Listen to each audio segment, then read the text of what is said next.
I'll say this here, guys. The reason you are stuck in your trading is because you are following popular traders on the internet. But I'll talk more on this later in the video, so stick around to the end. Some traders treat trading like a lottery. They believe that if they keep playing, someday they'll get lucky and walk out with a huge profit. But I'm sorry to break it to you guys, that is rarely the case. There is a very thin line between trading and gambling, and the only thing separating the two is our risk management and psychology, which when put together gives us our trading edge. To be successful in trading, we need to do few things right, but I've seen a lot of traders make all the wrong decisions and act in a way that is sure to keep them struggling and hoping for a holy grail strategy. And by the way, guys, there is no such thing as a holy grail strategy, and this makes their search for it pointless. In this video, I'll be going through the things that prevent most of us traders from achieving our goals in trading. I hope as you go through these things with me and find yourself guilty in some, you will make the decision to do whatever it takes to improve. Let's dive into the first reason. No proven edge. The number one reason most traders struggle in the market is because they have no consistent approach to the market. There is complete randomness to their trading approach, with every day's trading decision being based predominantly on how they are feeling on that particular day. And it's impossible to find consistency in the market without first having a consistent approach or strategy. What traders need to do is take the time out to put together a rule-based strategy that has a good risk to reward and win rate. These are the two vital parts to any profitable trading system. And it should also suit their personality and the way they think or operate. This also leads us to the next reason, which is unwillingness to put in the work. Another reason traders find it difficult to gain consistency in the market has to do with laziness and lack of willingness to submit to the time necessary to master the trading skills. It's key to note, guys, that every single individual has a different time period it will take to start seeing consistency in their trading. It might take some 6 months, it might take some 2 years, but we won't really know our own time period, not until we set the time out to focus on mastering the act of trading do we come into reality of our own level of assimilation and how quickly or slowly we grasp the concept. And what I mean by putting in the work, guys, is simply to take the time out to either backtest or foretest a particular trading style or strategy till we are comfortable applying it in a live market environment without being susceptible to making trading errors.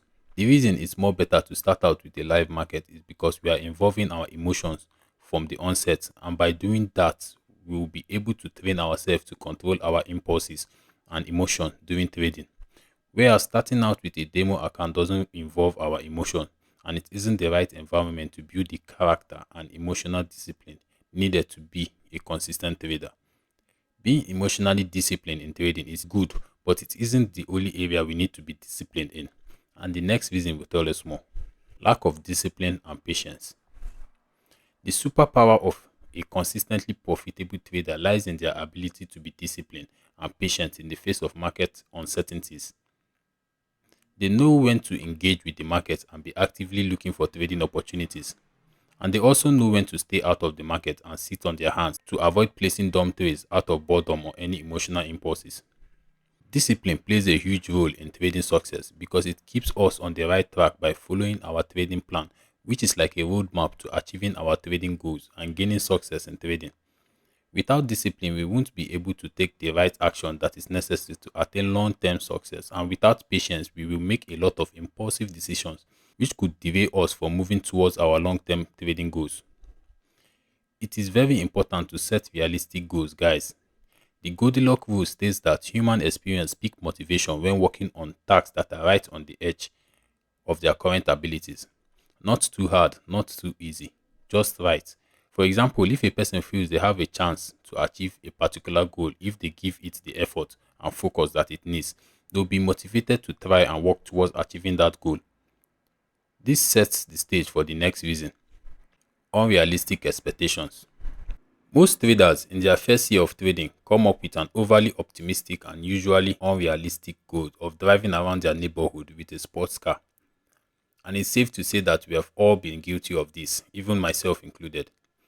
Just because we've been exposed to those trading gurus on the internet, driving around in a Lambo or a G-Wagon and showing off a very luxurious lifestyle, and they trick us into thinking that such lifestyle is attainable in our first year. And this messes with our psychology in trading, making us focus on all the wrong things in our first year. Like, for example, wanting to make $1 million in 6 months, but meanwhile, we haven't found an edge in the market. This attitude would only distract us from focusing on what is really important in our first year of trading, which are knowing what type of trader we are, being aware of our risk appetite, knowing our win ratio, and some other key factors to trading success. Don't get me wrong, guys. I'm not saying that setting huge goals isn't important. What I'm saying here is that it shouldn't be our sole focus in the first year of our trading. We should be more focused on sharpening our tools and optimizing our trading strategy to become more equipped in tackling these huge goals in the future. The next reason is no plan for success, hoping to get lucky. The first step to achieving any form of success is first coming up with a well structured plan containing actionable steps to take leading us to that goal.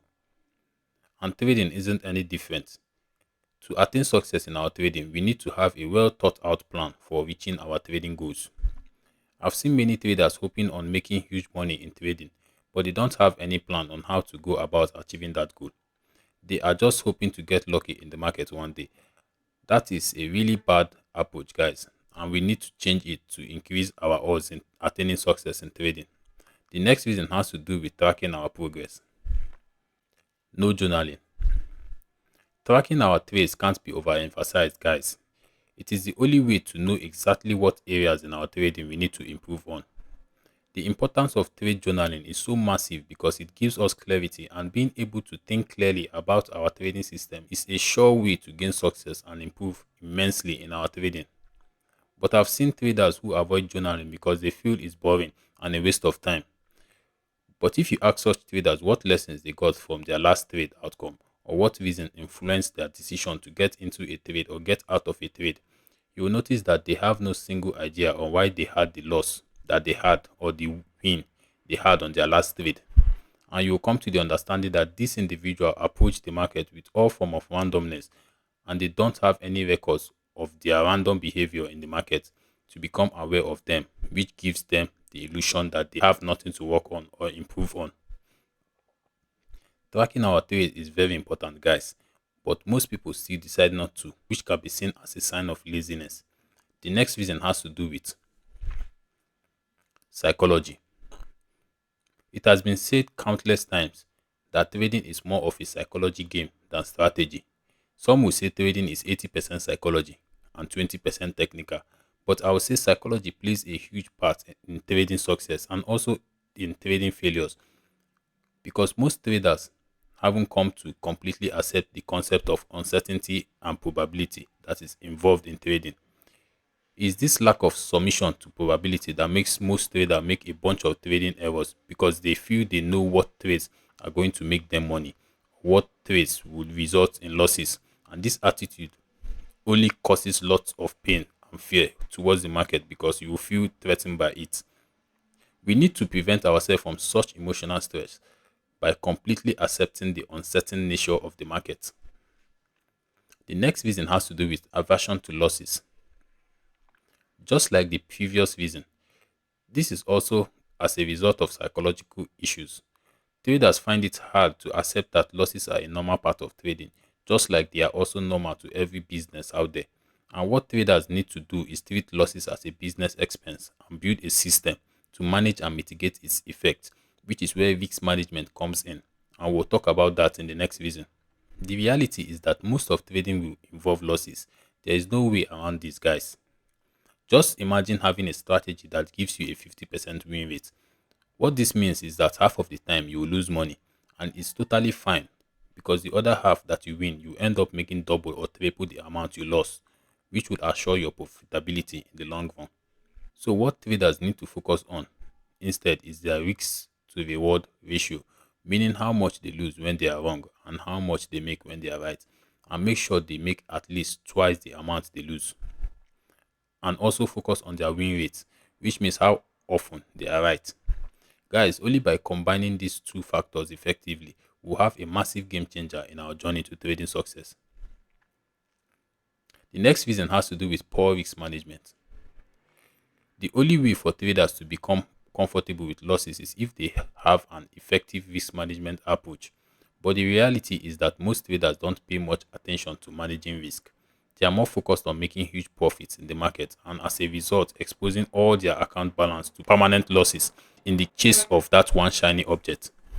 What traders need to focus on is having a system of managing their risks and money, and by doing this, they'll build their confidence in the market and reduce the fear they have against losses because they now know that if losses should occur, they have a good system in place to manage it and reduce its effect on their account balance. The last reason is herd mentality. I know most of you guys must be wondering what this really means, but I'll explain in a second by giving this example. My geographical location is Nigeria, and where I'm from, a lot of traders know the likes of Jeffrey Benson and Habi FX because of the heights they've attained in trading and the influence they now have on beginner traders. I must first say that both of these guys are really good at what they do, but the sad fact is that they are less likely to be of help to the beginner trader who is still struggling to find consistency in the markets. And I'll tell you why. But let's first look at another trader who is much less known compared to the previously mentioned traders, but who is of a much higher value to the beginner trader. And this trader goes by the name Way Ups. This guy is currently showing you his journey and the process and routines he uses to continuously improve his trading. And this is the work ethic and drive that all beginner traders need to employ to see the results they want in their trading career. But the problem is that traders are more focused on the Jeffrey Benson and Happy FX of the trading industry, who both clearly do not have the same work ethic that the beginner trader needs because they have paid the price themselves and have done most of the work in their early days when they were less known and coming up in the industry. At that earlier stage, they had the determination to succeed and they were ready to back that desire for success with the right work ethic and routines needed to reach that goal. And when they finally gained the success and fame, they won't really have the same work ethic they had in their come up. Instead, they are now more focused on maintaining and expanding. So a beginner trader that is still in their early stage of development should be focused on working hard to improve their current situation and shouldn't be focused on implementing a work ethic or approach used by someone maintaining his current level, unless they want to remain stuck in their trading. So the right thing to do for us beginner traders is to look for someone promising that is currently working towards reaching where we want to be, and then we should copy his or her work ethic and routines, and I promise you, you will follow them along to attain that shared goal, and then you can start working on maintaining and expanding your results. So guys, these are the 10 reasons you are still stuck in your trading. As we become aware of our flaws, I want us to create a system to tackle these issues this year so we can all grow together at a faster pace and achieve our individual goals we've set for the year. Thank you guys for sticking around to the end. I'm really sure you got good value for your time. I want you guys to leave a comment on some other reasons you think might be acting as a barrier to the beginner traders that I failed to mention in this video. And I'll also appreciate it if you leave a like and subscribe so you don't miss my next content. See you guys on the next video. Peace.